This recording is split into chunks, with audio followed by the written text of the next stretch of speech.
Madame la présidente de séance, mes chers collègues, comme l'a dit en introduction notre présidente, ce budget 2026 est celui de la résistance sous le signe des engagements tenus et de la protection. Bien évidemment, vu l'heure tardive, je ne reviendrai pas plus sur le contexte général largement évoqué tout au long de cette journée et entrerai directement dans le vif du sujet sur les points forts de l'administration générale et du secteur RH. Pour le secteur des ressources humaines, notre présidente choisit de sanctuariser le budget pour assurer à toutes les agentes et les agents les meilleures conditions de travail possibles, des conditions sécurisées et ainsi aussi d'anticiper les besoins à venir. En fonctionnement, hors masse salariale, les autorisations d'engagement sont de 14,551 millions d'euros, en augmentation de 10,7% par rapport à 2025. Les crédits de paiement, incluant la masse salariale, augmentent de 3,66%, soit 597 millions d'euros en 2026 pour les agentes et agents de la région.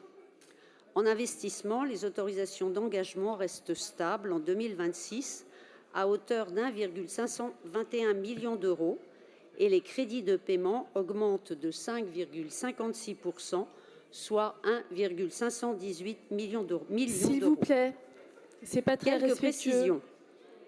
Les autorisations d'engagement hors masse salariale progressent en prévision d'une année 2026 qui comporte des élections professionnelles, l'expérimentation des exosquelettes, des équipements des nouveaux agents des BRS et l'entretien des véhicules dont le nombre augmente de fait. Les crédits de paiement, qui incluent la masse salariale, qui représente 97,6% de ces crédits de paiement, de la masse salariale, progressent de 21 millions d'euros et intègrent notamment la poursuite de l'augmentation de la rémunération des agents des lycées pour s'harmoniser avec celle des agents du siège, la réintégration des services de restauration de 19 lycées, soit 73 agents, des dépenses de formation, d'équipement, le GVT, la hausse des cotisations CNRACL, qui sont des décisions étatiques et qui ne dépendent pas de la région. Concernant le pôle transformation numérique, il y a une feuille de route pour 2026-2028. 5 axes principaux sont proposés. Une transformation au service de l'expérience usagée avec, par exemple, l'outil Ma Région près de chez moi, poursuivi et enrichi. Une expérience numérique réinventée pour les lycées, les lycéens, les parents, les personnels, en optimisant la gestion du patrimoine et des opérations, avec notamment un équipement individuel plus performant, monlycée.net enrichi de nouveaux services. Une maîtrise renforcée de la donnée, une modernisation des infrastructures en développant aussi le numérique responsable, notamment dans le cadre de la directive NIS2 d'ici 2028. Enfin, l'intelligence artificielle autour de 2 principes, déployer l'IA générative de façon sécurisée, progressive et encadrée, acculturer durablement l'ensemble des agents en tenant compte des spécificités du siège et des lycées. Alors, les principaux chiffres pour le siège en investissement pour 2026, 26 millions d'euros en AP et 22,6 millions d'euros en CP, avec notamment les développements des logiciels pour le SI lycée, le nouveau SI finance, la rénovation du SI RH et l'interconnexion entre les différents SI des services. Également l'augmentation des équipements liés au passage à Windows 11. En fonctionnement, une légère hausse de BP à BP par rapport à 2025, avec en 2026 14,5 millions d'euros en AE et 14,3 millions d'euros en CP, liés à l'augmentation des logiciels essentiellement et également un marché d'infogérance pour la gestion des data centers et des pannes informatiques. Le portail des lycées va monter. Alors, pour les lycées, donc vous savez, c'est un secteur que je partage avec James Chéron, qui l'a évoqué lors de son rapport. Et donc, je vous rappelle, le portail des lycées qui va monter en puissance, l'équipement individuel donc qui est modernisé avec les Chromebooks qui seront plus performants, avec une autonomie plus grande qui vous est proposée. Également, le déploiement du très haut débit et la poursuite du numérique responsable. Un budget d'autonomie pour chaque lycée annoncé également par la présidente. Les principaux chiffres, un investissement stable, 119,5 millions d'euros en AP et 121 millions d'euros en CP pour 2026 et en fonctionnement, 13,7 millions d'euros en 2026.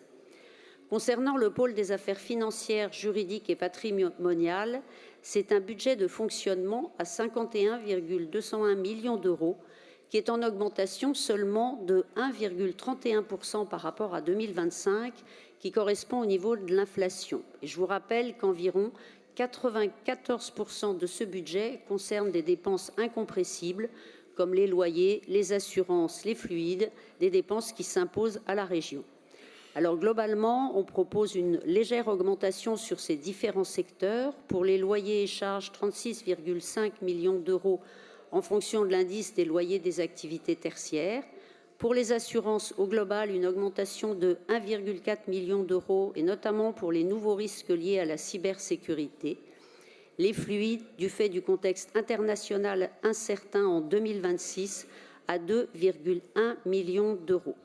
Les autres postes sont stables par rapport à 2025, sauf une diminution de 5% des prestations intellectuelles. En investissement, les autorisations de programme sont de 2,255 millions d'euros pour maintenir les travaux d'adaptation sur les sites de Simone Veil et de Victor Hugo.